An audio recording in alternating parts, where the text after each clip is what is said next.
नमस्कार। आज हम एक बहुत ही गहन विषय पर बात करने वाले हैं। महर्षि मुक्त के एक कृति है श्रीमद् भागवत रहस्य, आत्मध्यान का मार्ग। यह असल में उनके 1969 के प्रवचनों का संकलन है और इसमें श्रीमद् भागवत के जो गूढ़ रहस्य हैं उन पर रोशनी डालने की कोशिश की गई है। हाँ बिल्कुल। और जैसा कि ये सामग्री हमें बताती है, भागवत का सीधा सा अर्थ है भगवान। सही। और भगवान के 4 रहस्य माने गए हैं। मैं जैसा हूँ वैसा भाव, फिर रूप, गुण और कर्म। लेकिन इसमें जो खास बात है वो ये कि इन रहस्यों को पूरी तरह से केवल संत ही समझ सकते हैं या समझा सकते हैं, वो भी अपनी प्रत्यक्ष अनुभूति से। हाँ, जिसे अप्रोक्ष अनुभूति कहते हैं, है ना? मतलब इंद्रियों के परे जाकर सीधा अनुभव। बिल्कुल बिल्कुल, बिना किसी माध्यम के। और देखिए, ये विश्लेषण इसलिए भी अनोखा है क्योंकि ये चतुश्लोकी भागवत के माध्यम से इन बातों को रखता है। शायद इस तरह से पहले बात नहीं हुई हो। और सामग्री ये भी बताती है कि कैसे, जैसे वो पुरंजनोपाख्यान है या गजेंद्रोपाख्यान है। हाँ, वो कथाएं। हाँ, जो असल में रूपक कथाएं हैं, उनके जरिए भी जीव ईश्वर की एकता, कर्म, ज्ञान, भक्ति, ये जो वेदांत के मुश्किल विषय है ना, हाँ, काफी जटिल हैं। उन्हें भी बड़ी आसानी से और प्रामाणिकता के साथ समझाया गया है। और शुरू में नारायण उपनिषद का अंश भी दिया है। अच्छा। वो ये स्थापित करता है कि भाई नारायण ही परम तत्व है, सब कुछ उन्हीं से आता है, उन्हीं में वापस चला जाता है। तो घूम फिर के सारी बात आत्मज्ञान पर ही आ जाती है। मुझे वो कठोपनिषद का श्लोक याद आ रहा है, उत्थृष्टत जाग्रत प्राप्य वरान्य बोधत। हाँ, उठो जागो और श्रेष्ठ गुरु के पास जाकर उस परम तत्व को जानो। और श्रोत भी यही कहता है कि ये जो आध्यात्मिक बातें सुनने का मौका मिलता है ना, ये भी कई जन्मों के पुण्य से ही मिलता है। सही बात है। और इसी आत्म कल्याण की खोज का एक बहुत अच्छा उदाहरण राजा परीक्षित और सुखदेव जी के संवाद में है। कहानी तो शायद ज्यादातर लोगों को पता ही होगी। राजा परीक्षित को श्राप मिला, 7 दिन में मृत्यु। हाँ। और ये सुनते ही उन्होंने सब छोड़ दिया, राजपाट, मोहमाया, जीने की इच्छा भी। बस एक ही लगन थी, मेरा कल्याण कैसे हो, आत्मा का उद्धार कैसे हो। हाँ, और उस समय का माहौल सोचिए, कितने बड़े बड़े ऋषि मुनि वहां मौजूद थे, देवर्षि, ब्रह्मर्षि, राजर्षि, सब। श्रोत में श्रीमद् भागवत का एक श्लोक भी आता है जो कहता है कि जब जीव के मोक्ष का समय आता है ना, जिसे अपवर्ग कहा गया है। अपवर्ग? हाँ, अपवर्ग। तब भगवान स्वयं ही उसे संतों का संग करा देते हैं, सत्समागम।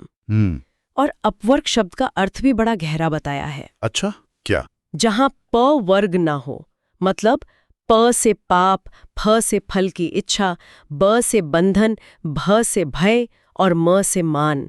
जहां ये 5 चीजें नहीं है, वही है मुक्ति, वही अपवर्ग है। अरे वाह, ये तो बहुत सुंदर व्याख्या है।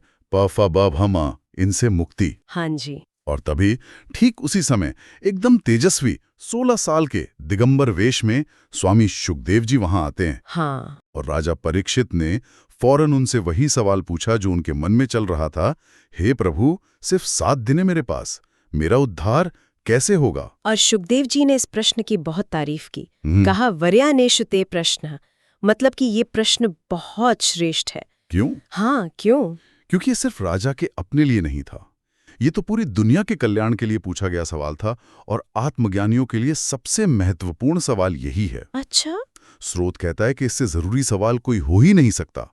और यहाँ एक वृद्धा कुमारी का उदाहरण भी दिया है, बड़ा मजेदार है। हाँ, बताइए जरा। उसने वरदान मांगा, मैं पुत्रा स्वर्ण पात्रे भुंजीरन, मतलब मेरे पुत्र सोने के बर्तनों में खाना खाएं। सुनने में तो सीधा सा लगता है। हाँ, पर सोचिए जरा, इस एक वाक्य में क्या क्या आ गया। पुत्र होने के लिए पहले उसका विवाह होना जरूरी है। सही। विवाह के लिए अच्छा पति चाहिए, उसे यौवन चाहिए, सोने के बर्तन में खाएं, मतलब धन संपत्ति भी चाहिए। तो एक छोटे से वरदान में सब कुछ समा गया। हाँ, बात तो है। बिल्कुल। ठीक वैसे ही मैं कौन हूं या मेरा कल्याण कैसे हो, ये सवाल दिखने में छोटे लग सकते हैं, पर इनमें ही पूरा समाधान छिपा है। कमाल है। ये उदाहरण तो सच में सोचने लायक है। तो इस पूरी चर्चा का एक मुख्य बिंदु ये निकलता है कि श्रीमद् भागवत जो है वो आत्म तत्व को समझने का एक साफ रास्ता दिखाता है। हाँ। और स्रोत ये भी कहता है कि महर्षि व्यास ने जो भागवत के पहले 3 श्लोक लिखे हैं जी, वो असल में श्रुति के उस वाक्य आत्मा वा अरे द्रष्टव्य श्रोतव्य मंतव्यो निधिध्यासितव्य उसी के जैसे हैं। मतलब पहला श्लोक श्रवण, हाँ, श्रवण, दूसरा मनन, मतलब उस पर विचार करना, और तीसरा निधिध्यासन यानी गहरा ध्यान। बिल्कुल सही। श्रवण, मनन, निधिध्यासन, ये 3 सीढ़ियां हैं। और स्रोत ये भी बताता है कि किसी भी सत्य को या कह लें मंत्र को समझने के भी 3 स्तर होते हैं। अच्छा। कौन कौन से? पहला है अर्थानुसंधान, मतलब उसका शाब्दिक अर्थ समझना। फिर है भावानुसंधान, उसके पीछे जो भाव है, जो भावना है, उसको महसूस करना। और तीसरा, सबसे गहरा, है लक्ष्यानुसंधान।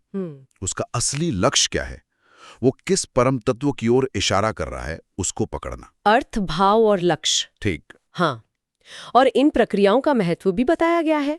विवेक चूड़ामणि का जिक्र है शायद, कि सुनने से 100 गुना बेहतर है मनन करना। 100 गुना? हाँ, और मनन करने से लाख गुना बेहतर है निधिध्यासन, यानी गहरा ध्यान लगाना। लाख गुना। और उससे भी आगे, जब चित्त बिल्कुल शांत हो जाए, कोई विचार न रहे, निर्विकल्प हो जाए, वो स्थिति तो निधिध्यासन से भी अनंत गुना ज्यादा फल देने वाली है। अनंत गुना। तो अंत में सारी बात, सारी खोज इसी एक बिंदु पर आकर टिक जाती है कि सबसे अहम सवाल, सबसे गहरी जिज्ञासा यही है, मैं कौन हूं, या मेरा असली कल्याण कैसे होगा। बिल्कुल। और जैसा राजा परीक्षित के साथ हुआ, स्रोत ये इशारा करता है कि जब ये प्यास, ये जिज्ञासा बहुत तीव्र हो जाती है ना, तो फिर रास्ता, मार्गदर्शन वो कहीं ना कहीं से मिल ही जाता है। हाँ, ये उम्मीद बंधाता है। तो इस पे सोचा जा सकता है कि आज की इस भागदौड़ वाली जिंदगी में हम अपने अंदर इस मूल प्रश्न को कैसे जगाएं, उसे और तीव्र कैसे करें।